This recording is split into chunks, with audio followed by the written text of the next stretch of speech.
Assalamualaikum teman-teman. Di sini saya Clarissa Hartanti akan menjelaskan tentang hukum kedua termodinamika.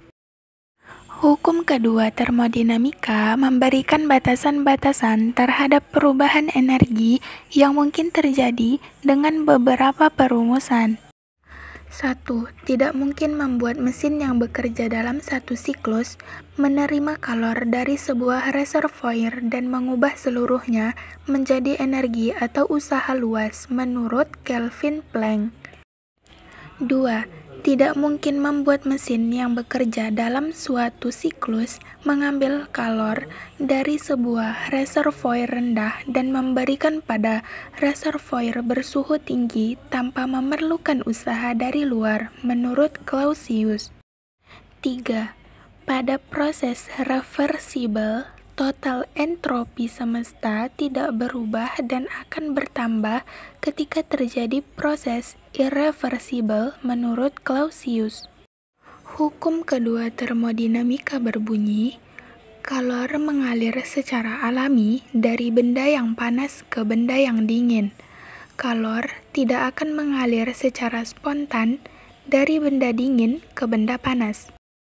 Dalam hukum kedua termodinamika, kita akan membahas tentang entropi dan mesin pendingin.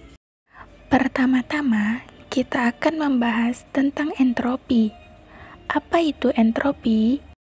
Entropi merupakan besaran termodinamika yang menyerupai perubahan setiap keadaan, dari keadaan awal hingga keadaan akhir sistem. Termodinamika menyatakan bahwa proses alami cenderung bergerak menuju ke keadaan ketidakteraturan yang lebih besar. Ukuran ketidakteraturan inilah yang dikenal dengan sistem entropi.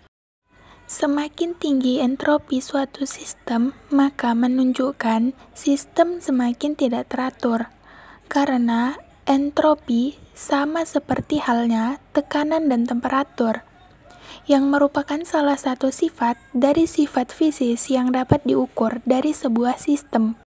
Apabila sejumlah kalor Q diberikan pada suatu sistem dengan proses reversibel pada suhu konstan, maka besarnya perubahan entropi sistem adalah delta S sama dengan Q per T, di mana delta S adalah perubahan energi dengan satuan Joule per Kelvin, dan Q adalah kalor dengan satuan Joule, dan T adalah suhu dengan satuan Kelvin. Lalu, bagaimana dengan mesin pendingin?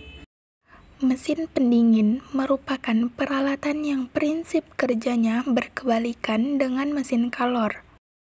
Karena pada mesin pendingin terjadi aliran kalor dari reservoir bersuhu rendah ke reservoir bersuhu tinggi dengan melakukan usaha pada sistem. Contohnya, pada lemari es dan pendingin ruangan. Ukuran kinerja mesin pendingin yang dinyatakan dengan koefisien daya guna merupakan hasil bagi kalor yang dipindahkan dari reservoir bersuhu rendah Q2 terhadap usaha yang dibutuhkan W. Kp sama dengan Q2 per W sama dengan Q2 per Q1 dikurang Q2 sama dengan T2 per T1 dikurang T2, di mana Kp adalah koefisien daya guna, W adalah usaha yang diperlukan, Q1 adalah kalor yang diberikan pada reservoir suhu tinggi, Q2 adalah kalor yang diserap pada reservoir suhu rendah, T1 adalah suhu pada reservoir bersuhu tinggi, T2 adalah suhu pada reservoir bersuhu rendah. Contoh soal, sebuah mesin mobil memiliki efisiensi 25% dan menghasilkan kerja sebesar 2.820 Joule. Hitunglah jumlah kalor yang dibuang mesin tersebut. Jadi, rumusnya adalah efisiensi sama dengan W per QH. Efisiensinya telah diketahui 25%. W-nya 2.820 Joule dan yang ditanya adalah QH. 0,25 dikali Qh sama dengan 2820 Joule. Qh sama dengan 11.280 Joule.